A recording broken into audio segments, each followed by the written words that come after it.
Imagine paying $1 for your kids to go to school, only to find out that some of that money promotes soda in schools. With all the different labels on beef packages, it's easy to get confused. I think it's time we view beef through a new lens. Does it have a story or a secret? Welcome to the Local Beef Podcast. I'm your host, Nate Campbell. This podcast will introduce you to local farms and ranches and also reveal some of Big Food's secrets along the way.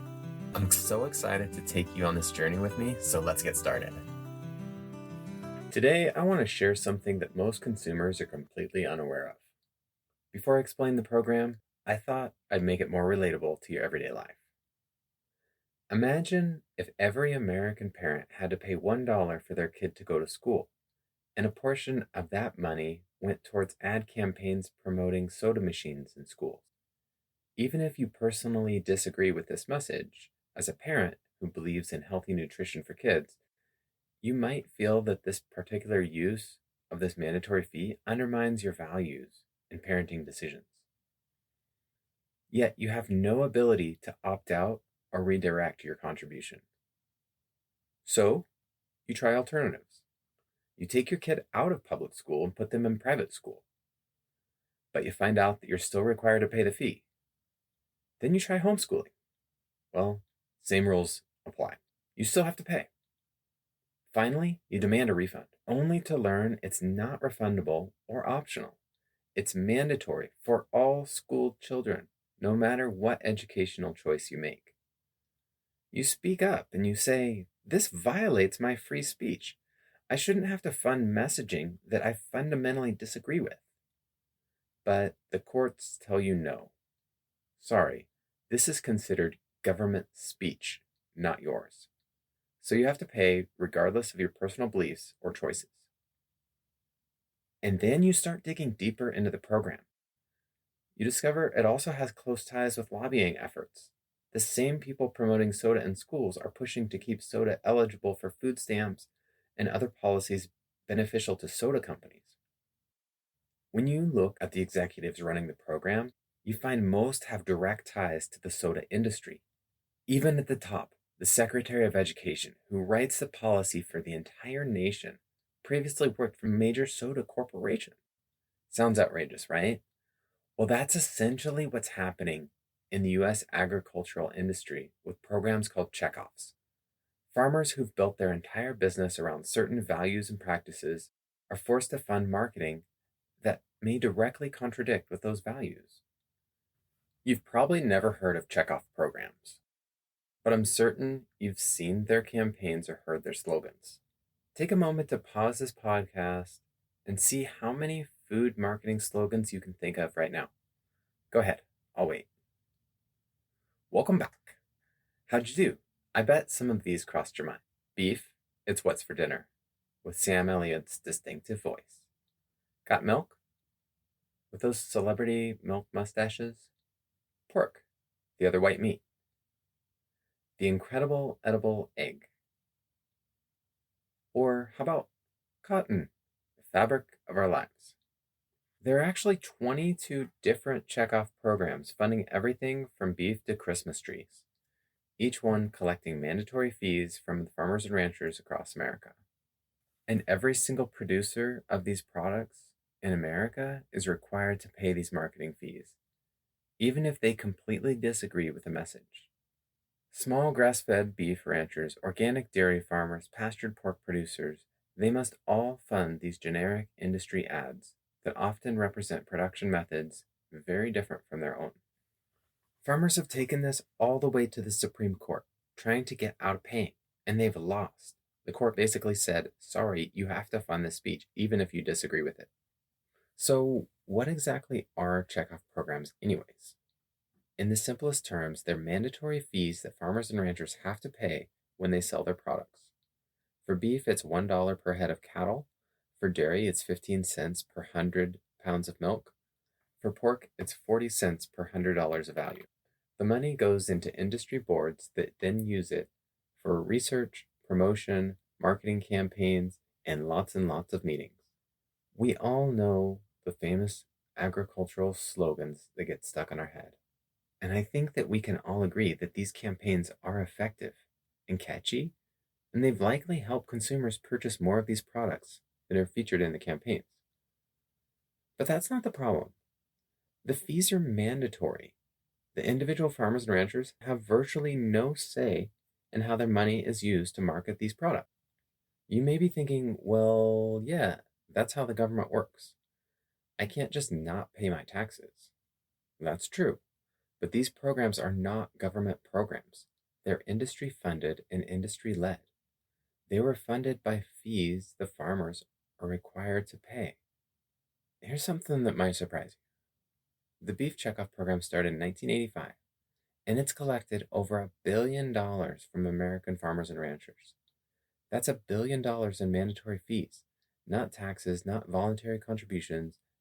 These are payments required from every producer, regardless of size, practices, or beliefs. Yes, $1 billion over any stretch of time is a lot of money. More recently, it was $75 million a year, is what the Beef Checkoff brought in. This is relatively small when you compare it to the Dairy Checkoff program. In 2021, the Dairy Checkoff program's annual revenue was $364 million. That is by far the largest checkoff program, which is interesting when we consider former Secretary of Agriculture Tom Vilsack. See, the thing about these checkoff programs that I learned in doing this podcast is they're also able to choose who they give contracts to. And in many cases, they choose to give contracts to different lobbying organizations. For example, the Dairy Checkoff program gives money or contracts to the U.S. Dairy Export Council. They employed former Secretary of Agriculture Tom Vilsack as their president after Barack Obama's second term ended and before Vilsack became the Secretary of Agriculture again under President Joe Biden. So for 12 years, he was the Secretary of Agriculture, and in between that, for 4 years, he was the president of the U.S. Dairy Export Council, which is a lobbying group. In my example earlier of the Secretary of Education, for 12 years, that was Tom's role for American farming and food. So how did we end up here? The story actually goes back to the 1960s when the Cotton Research and Promotion Act kicked things off. But the real boom happened in the 1980s. First dairy in 1983, then beef and pork in 1985. In the beginning, farmers could at least get their money back. They could file for a refund if they didn't like how their dollars were being spent. But guess what? Those refund options slowly disappeared, and the industry said, "Thanks for your input, but we're keeping your money regardless." Of course, farmers fought back. Many felt this violated their basic rights. Being forced to pay for messaging they didn't agree with just didn't seem right. These battles went all the way to the Supreme Court. Then in 2005, the Supreme Court dropped what many farmers considered a bombshell ruling in Johannes versus Livestock Marketing Association. They decided that these mandatory fees were perfectly fine under something called the government speech doctrine. Even though private farmers fund these programs and industry boards run them, legally they're considered government speech. What does this mean in practice? Let me give you a real-world example. Imagine you're a rancher who's built their entire business around grass-finished beef. You've invested years educating consumers about why your approach is different from conventional feedlot operations. Yet every time you sell an animal, you're required to fund advertisements that often promote the very practice you've built your business around avoiding. And there's absolutely nothing you can do about it. Every dollar collected through these programs follows a specific path. When one cow is sold, the mandatory dollar gets split off. Half stays with your state beef council and half heads to the National Cattlemen's Beef Board. From there, it goes to the Beef Promotion Operating Committee. And here's where things get interesting. The biggest contractor receiving these funds is the National Cattlemen's Beef Association, NCBA. They're the folks behind those beef it's what's for dinner ads you've seen on TV. But here's the twist. The NCBA also happens to be a major lobbying organization for the cattle industry. While they're supposed to keep those activities separate, here it's all under one roof. Another aspect of the system involves imported beef. Remember in episode 1 when we talked about all those 3.4 billion pounds of imported beef to the US? That imported beef also gets assessed the same $1 per head fee at the border. But here's the kicker. After minimal processing, that foreign beef can be labeled as product of the USA. So beef from Australia, Canada, or Brazil gets benefits from the same marketing as cattle raised on American soil. In some cases, these funds collected on imports go to pay for promotion of US beef in other countries, but there's remarkably little transparency on how exactly the funds are spent overall, so producers have very limited insight into where their mandatory contributions actually end up. Looking at how other countries handle similar programs only highlights the flaws in our system. Australia requires regular producer votes to continue their checkoff programs. If farmers don't see the value, they can literally vote to end them. Some Canadian programs offer refund options, giving producers a choice about supporting messages they might disagree with. But in America, you pay, period.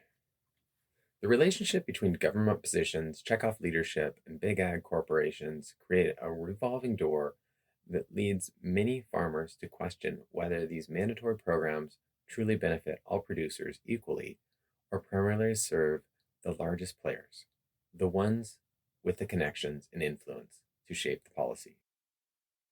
Now that we know what's happening behind the scenes, here's how you can make choices that better align with your values. When you buy directly from a local ranch, you're supporting producers who have their own unique stories and values. Many practice methods that they deeply believe in, regenerative grazing, humane handling, or sustainable land management. Yet these same ranchers are required to fund generic marketing that rarely highlights these practices. By purchasing directly from them, you're helping them to tell their own authentic story, not just the one they're forced to fund. So what can you actually do about this? Here's 3 actions that you can take today. All of these are linked in the show notes. First, vote with your wallet. When you buy directly from local farmers and ranchers, you're supporting producers who may be required to pay checkoff programs but aren't necessarily benefiting from them. At our website, localbeefpodcast.com, we've created a link to a local directory that will help you find producers near you. Second, you can support the Opportunities for Fairness in Farming Act, OFF Act, which would bring much needed transparency to how checkoff dollars are spent. This bipartisan bill would ensure that family farms aren't forced to fund marketing that works against their values. I've included a link in the show notes where you can learn more about the bill, and if you agree with this approach, you can easily send a letter to representatives in support of adding this legislation to the next Farm Bill. I encourage you to do your own research on this issue, and there are different perspectives out there, and do what matters most to you. Third, it's probably a long shot, but you could try and hold these programs accountable by requesting that the DOGE, Department of Government Efficiency, investigate the checkoff programs. Many farmers and ranchers have raised concerns about how these mandatory fees are spent, and your voice can help bring more attention to this issue. Spread the word. Most consumers have no idea that these systems exist. Share this episode with friends who care about food transparency. The more people who understand how their food is marketed to them, the more pressure there will be for change. American farmers and ranchers need a voice. Together, let's make the Local Beef Podcast just that. To learn more and discover local farms in your area, visit localbeefpodcast.com. That's localbeefpodcast.com. Don't forget to subscribe and tell a friend. This is the Local Beef Podcast.